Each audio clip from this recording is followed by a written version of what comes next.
Escala en París. Florencia Valdés. Bienvenidos a Escala en París, un programa de Radio France Internacional y de France 24. Es un placer estar con ustedes.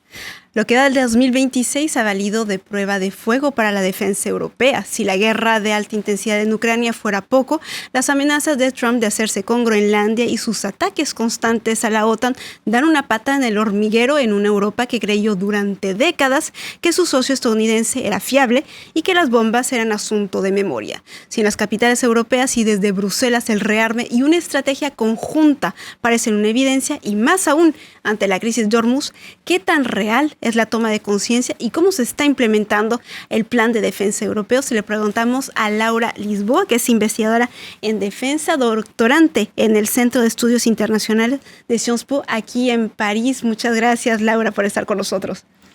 Muchas gracias por la invitación, y creo que la Europa se ve en este contexto de gran incerteza sobre el comportamiento de los actores internacionales y sobre todo de los Estados Unidos.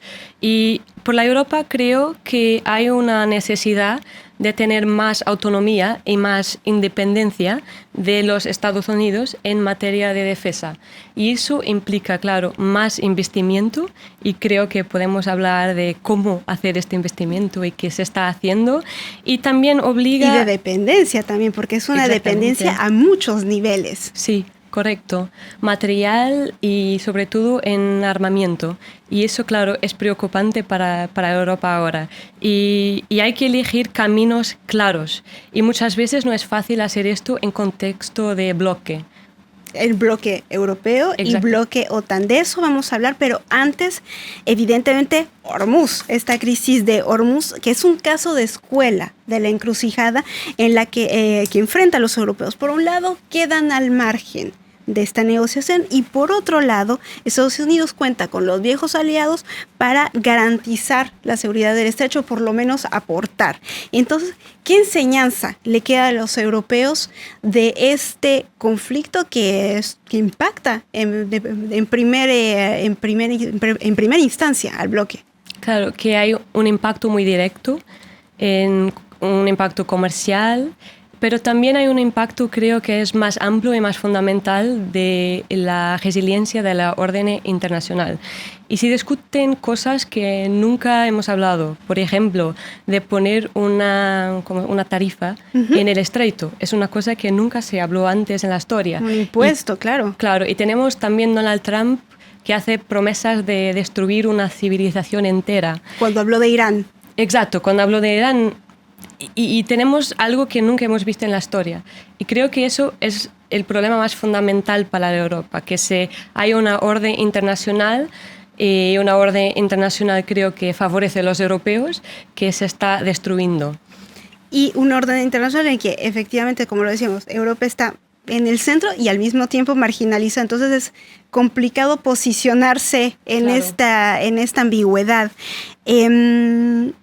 También podemos hablar de chantajes de Donald Trump hacia la OTAN, que tiende a usar esta ayuda que está requiriendo de los miembros que supuestamente no han proporcionado con la crisis iraní, pero bueno, queda en memoria este episodio reciente, lo decíamos, de la crisis en Groenlandia de enero.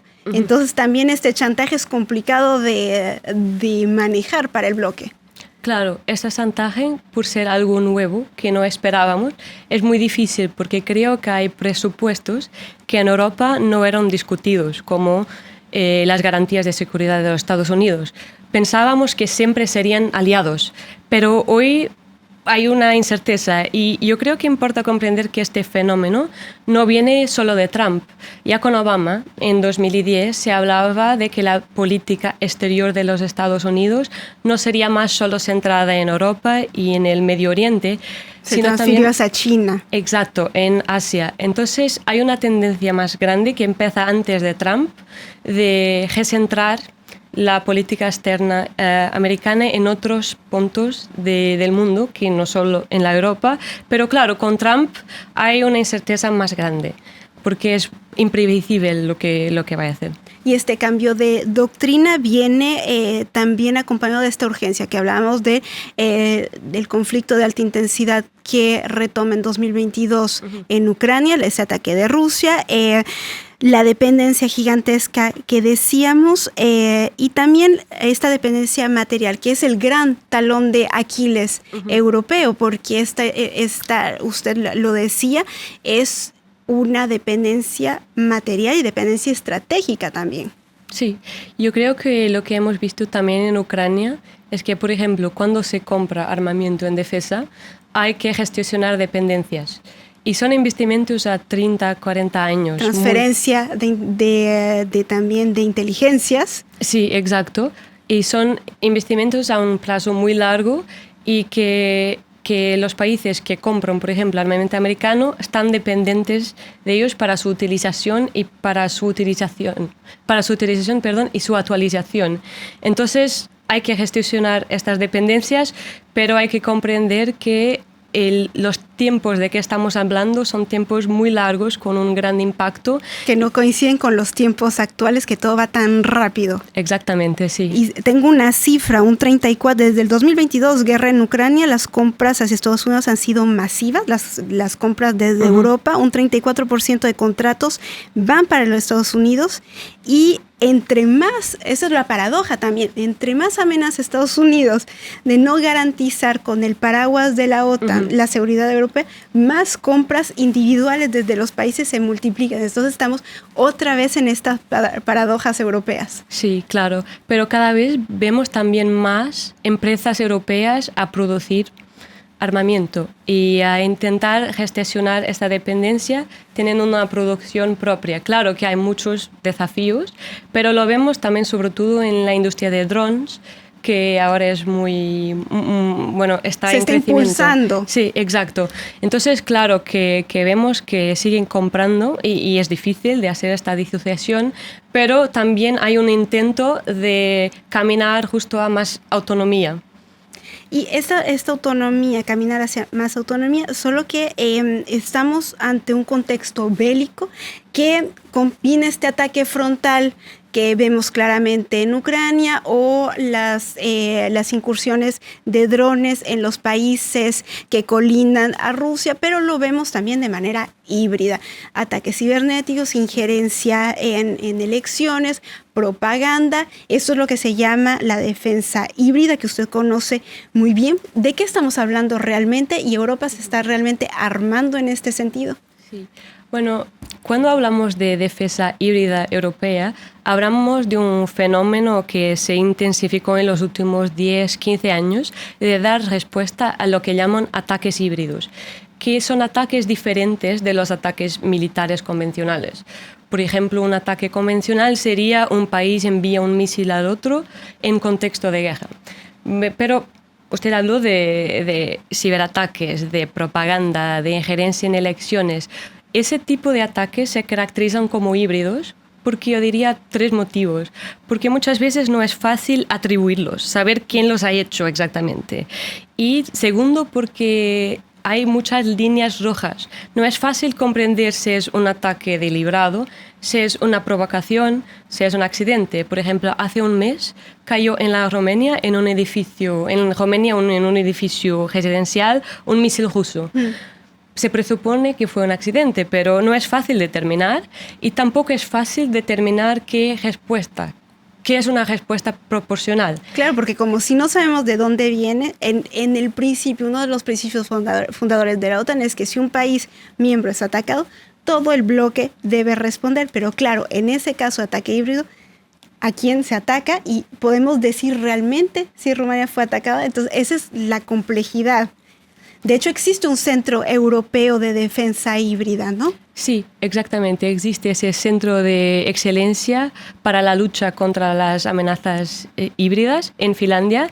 Y ese centro creo que sobre todo trabaja en mejorar la cooperación y el análisis de temáticas importantes para las amenazas híbridas, para comprender las amenazas híbridas, pero es una plataforma de intercambio de información, de cooperación de la Unión Europea con la OTAN, que es algo que surgió más y más en los últimos 10 años, pero ahí no hay decisiones políticas.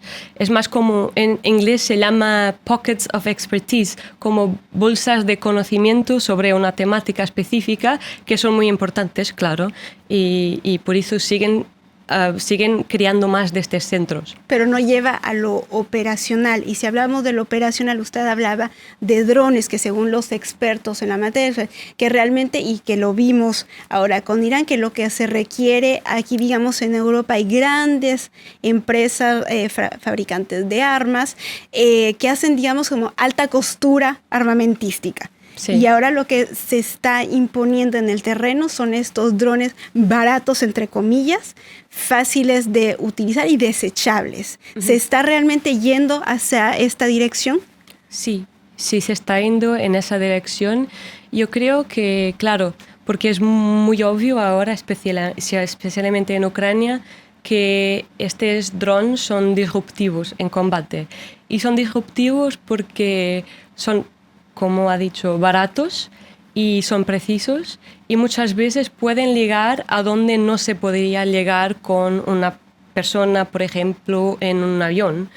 Y también presentan menos riesgos para las Fuerzas Armadas muchas veces. Y también hay otro motivo, creo, es que pueden hacer tareas que antes lo hacían armamento más pesado. Por ejemplo, si hay algo debajo del mar que hay que explorar, ahora se puede enviar un dron subacuático, pero antes tendríamos que enviar un submarino, que es muchísimo más caro y muchísimo más riesgoso, claro. Más riesgoso. Pero claro, hay muchas cuestiones éticas en la utilización de estos drones, que claro, ¿cuál es el nivel ideal de automatización? ¿Quién lo controla? ¿Quién se responsabiliza? ¿Hasta dónde se manda? ¿Hasta dónde se manda? Y no es una discusión fácil. Entonces creo que, claro, operacionalmente pueden ser muy útiles, pero la discusión política y ética también sigue en paralelo y es muy complicado. Es un tema, creo, difícil de gestionar políticamente. Otra cuestión ética. Hablábamos de inversión. Europa está invirtiendo, eso es innegable, también con la presión de Donald Trump, que su argumento es decir, bueno, Estados Unidos gasta muchísimo y ustedes gastan muy poco, y Europa está respondiendo. En 2025 el continente gastó 739.000 millones de euros en defensa, un 14% más que el año anterior y el doble que hace 10 años. La inversión está ahí, quizás se puede discutir que no es suficiente, pero al ciudadano europeo o a los ciudadanos que conforman el bloque de la OTAN, ¿cómo justificarles que se está gastando tanto dinero en defensa y tal vez no se esté invirtiendo tanto en mitigación del cambio climático, lo conocemos con esta ola de calor, o en educación, que también son fundamentales para una construcción de la paz? ¿Cómo se justifica esto? Sí, yo creo que ese es un debate muy importante en las capitales europeas y domésticamente no es fácil. Pero creo, claro, como he dicho, que los investimentos en defensa son caros. No hay forma de hacerlo sin gastar mucho, pero yo creo que no es tan importante cuánto gastar, pero cómo gastar. Y hay que pensar y justificar a las personas, a la sociedad civil, cómo vamos a investir, en qué tipo de armamento. Y si ese armamento, por ejemplo, es interoperable, se puede funcionar con lo que ya tenemos y con lo de los demás países de la OTAN. Y también comprender a quién vamos a comprar. Si vamos a comprar a qué países. Porque una vez comprados hay que quedarse, como hemos hablado, dependiente de ese país o de esos países por 30, 40 años para uso y actualización de ese armamento. Entonces creo que no es tanto cuánto, pero explicar claramente a las personas cómo y para qué finalidad, para defensa y cómo lo vamos a utilizar. Muchas preguntas entonces, Laura Lisboa, preguntas que seguiremos haciendo aquí en el programa. Muchísimas gracias por haber estado con nosotros. Usted es investigadora en defensa, doctorante en el Centro de Estudios Internacionales de Sciences Po aquí en París. Muchas gracias. Y muchas gracias por su confianza. Saben que estamos también en rfimundo.com y france24.com. Hasta la próxima.